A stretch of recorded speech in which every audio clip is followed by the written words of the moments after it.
So this is a work, Betty and Daisy, that I actually made in 2012, and basically it was actually, maybe one thing to say is very nice, it was the first time I made something that I thought was a proper film, and I wanted to show it only in the cinema. But the first time it was invited into a group show, I said, well, it's not possible, we have to show it in a cinema, and the curator said, well, then build the cinema.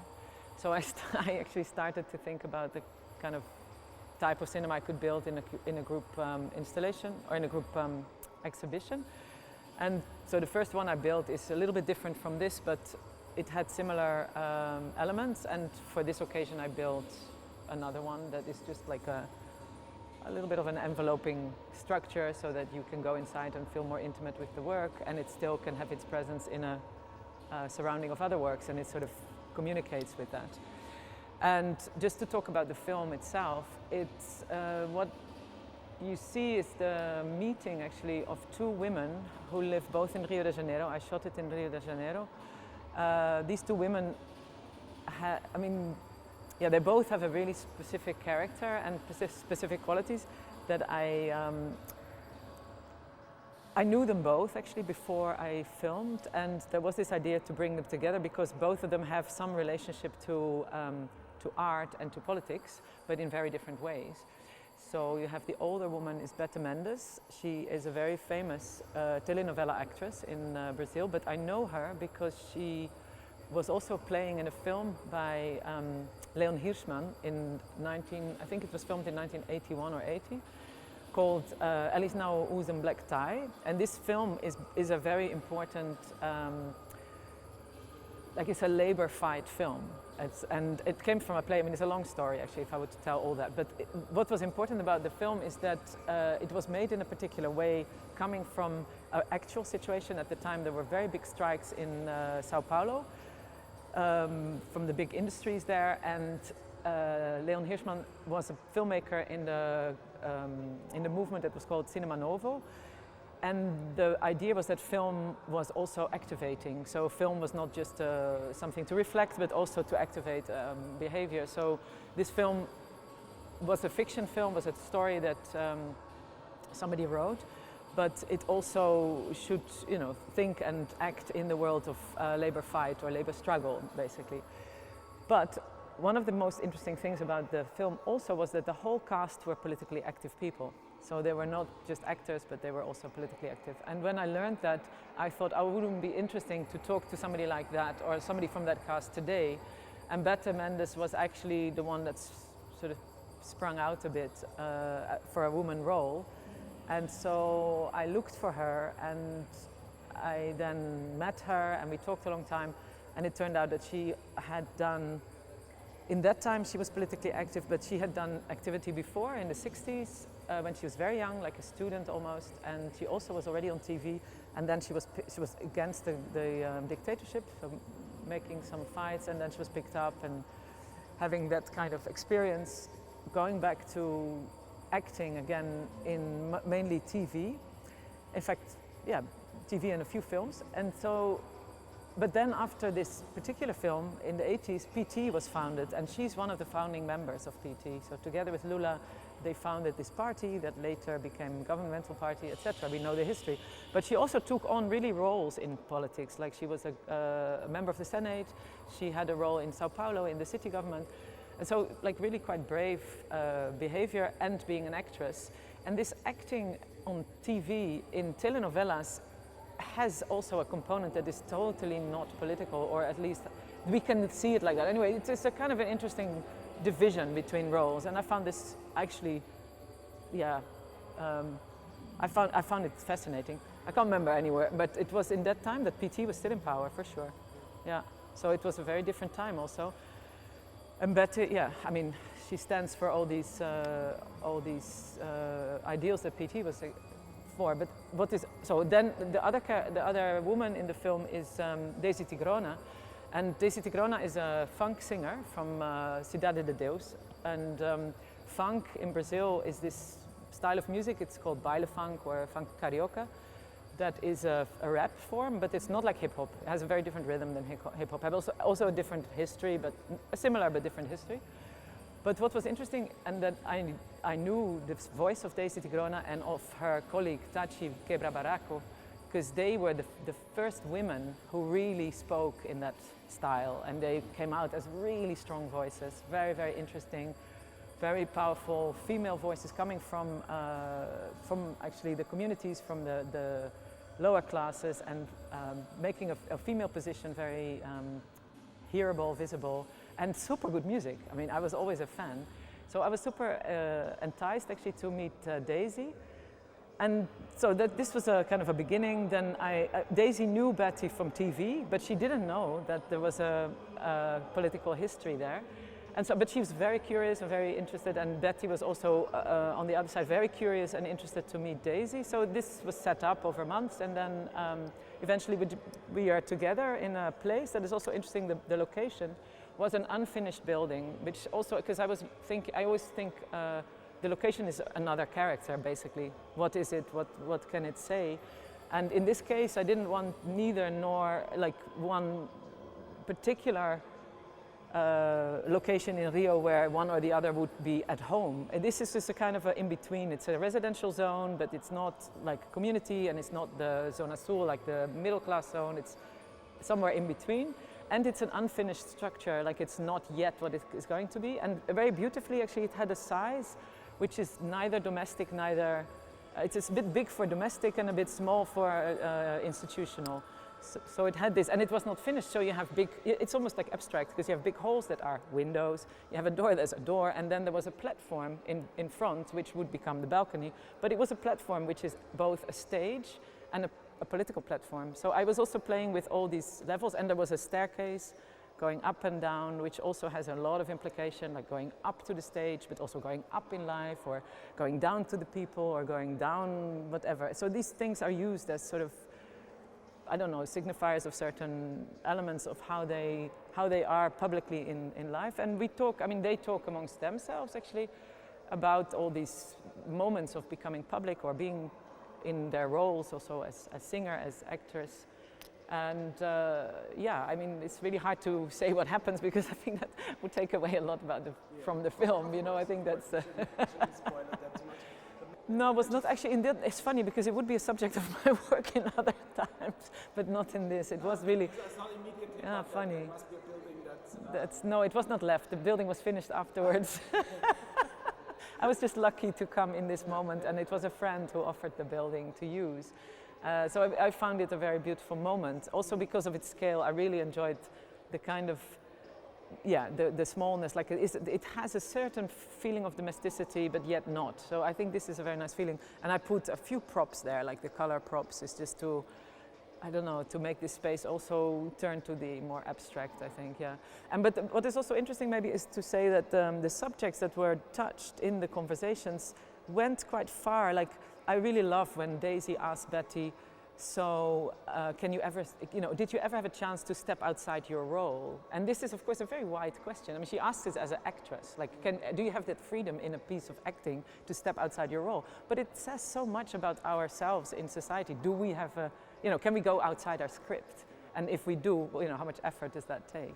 No, she comes from a bit earlier time, I think. So she's very, I mean, she's a very professional actress, and which was also interesting to me because I never work with actors, really. I do work with people that perform in life, like Daisy. I mean, she's a performer, so she's kind of also calm with a camera. But Betty is an actress that wants direction, and I'm not a director. I just give suggestions and I ask them things, but it was quite funny to feel that somebody's waiting for you to say exactly what they need to do. And I mean, they made the script. It's not, that's one of the things I do. I create situations where people have an opportunity to elaborate on, you know, what they know, how they talk about things, which are things I cannot know. So I cannot, I mean, I'm really incapable of having, you know, passing that kind of knowledge. So it's them who do it.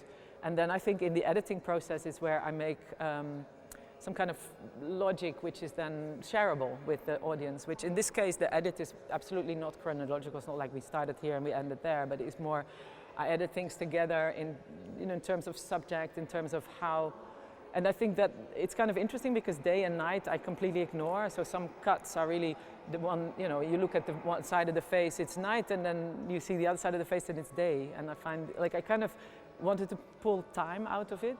It has yeah, it's just taking place and not in a particular time. Well, actually, it was funny because it opened in the Rotterdam Film Festival as a kind of a special project because I produced it with a Dutch organization called If I Can't Dance, I Don't Want to Be Part of Your Revolution. And they make episodes in which they produce works with artists over a 2-year period of time, which is a really beautiful program. And they organized that we opened the film in the film festival, and then I got a lot of invitations from other film festivals to enter it, but none of them took it. Yeah, that happens a lot. It's really funny. I was like, what is this? Because I'm not used to festival life. Yeah, I do. I mean, I like to create situations.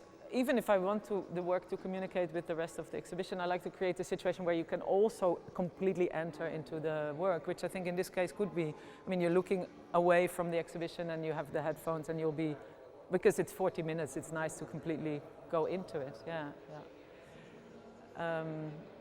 Oh yeah, there was another thing I wanted to tell, because I also toured with If I Can't Dance in Brazil in 2015. We toured the film and we did a final screening in Mam Rio in the presence of Daisy. Betty couldn't come, unfortunately she was in another film festival, but it was really fantastic because the subjects that come up in the film, they were, and I mean 15 was still not Bolsonaro time, but there is something, of course, I mean it's so complex, the whole thing of racism in the world and in Brazil and in the arts, you know, like in what is being shown in the Museum of Modern Art in Rio de Janeiro. And we invited a young anthropologist, I think she was an anthropologist, coming from the similar background as Daisy, to have the conversation with Daisy. And this conversation was like magic, it was so fantastic. And the whole audience who comes from a middle class background was sitting like, what? What is going on? It was gorgeous.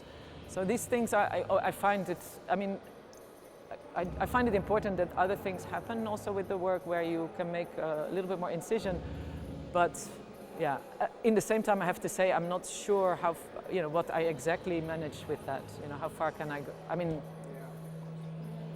yeah. Daisy, as I said, I got to know her in the early 2000s as this one of the female voices in funk. And then when I learned more about her, she has this really big hit in the, I think it's 2003 or something, In Jação, which was huge. But if you imagine huge, it's huge amongst the communities, which is like millions of people, but not on the market. It's not on the radio. It was forbidden at the time. But this song had a sampling with trumpets that she made for that. And MIA used this sampling for her song Bakkie Dan Gone, which is in, I think, 2005 or 6. And that became a huge hit as well. So there was something funny going on because she never talked to Daisy. It was done through her producer and through, I think Diplo got it from her producer, and they actually Daisy never got into a picture. They even made a video in the favela for MIA's song, and that is a girl dancing. And Daisy told me, like, she sees this video and she's like, what is going on? This is my sampling. So eventually she had a contact with MIA, she came to her house. And then there was another really crazy incident where MIA had a huge show in Rio, in of course, you know, a big festival, which is in Zona Sul, the middle class area. And suddenly Daisy gets picked up at her house and has to go on stage. And you can find this in YouTube. She's on stage with MIA, but she was not prepared. You know, she was at her house, she gets picked up, and she didn't even have time to change. She just went there. Really, and she tells a little bit about that in the film also. But I think it's a very strong incident. It also made, like, and after that, she made a European tour, because you know, there was a kind of an international awareness after that, because after people can find out and so on. Other things happened also in her personal life, and it took a little while for her to kind of, let's say, recover. But now it's a very interesting thing that she is coming back, like now, which is how many? It's like 8 years later. So it's 10 years later after her tour, or no, 12 years later after her first tour in Europe. And now she made a tour this summer, and she was on the front page of O Globo just after New Year, which means that now also in Brazil she's been recognized as a star. Why was the song originally forbidden in 2006? Because the whole funk movement was not was forbidden. because it was, you know, strong language, and people didn't accept it as a form of music that was like sophisticated. But like really officially forbidden, like by. Well, yeah. I mean, in a way that it was not played on the radio. And then also records were being produced, pirate record only. Like we bought CDs on the street, of course, but there was no record company producing these records. This was way before I knew Daisy. There was, I think, 2004. I did something in Stuttgart in a panel, and that was a time that the Kunsthalle Stuttgart also invited Taci Kebrabaraco, the, like, say, colleague of Daisy, the other women voice. She was invited to Germany, to Switzerland and Germany, for concerts. And she got a grant because at that time, Gilberto Gil was the Minister of Culture. And they gave grants for people to travel abroad, like to musicians to have a chance to travel abroad. And then again, then actually as an opposite, on the front page of O Globo was a little article saying, why on earth you know, we have so much beautiful music in Brazil, how come that this woman gets a grant to travel to Europe to spread this dirt and da da da da da. So that was the atmosphere around funk music. I mean, it since then has popularized incredibly because, yeah, and exactly, yeah, and that as well, but it was also nowadays funk is played in all the mainstream discotheques and so on. So that change took place. What I also wanted to mention is that what my interest was, as I kind of mentioned before, in Bette, it seems like her art is acting, and she's, you know, this is an art form, and her politics seem to be quite removed, or a little bit removed from that. It sometimes touches each other, but there is a difference in her activity as somebody that's politically active and an artist. And I thought, okay, this is maybe generational, or that's her.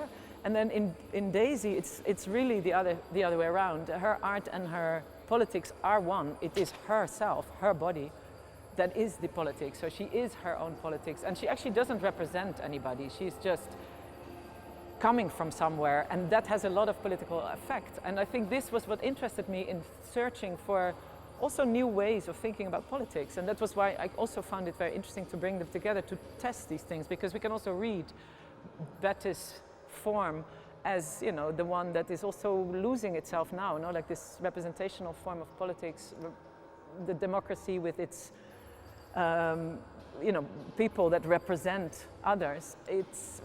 We're feeling the loss of it. So, but I'm not saying that I found another form, but it was interesting to feel these two possibilities in these two women and how they speak, how they connect to that. So that was one of the motivations. I think that's why to listen to them and to see them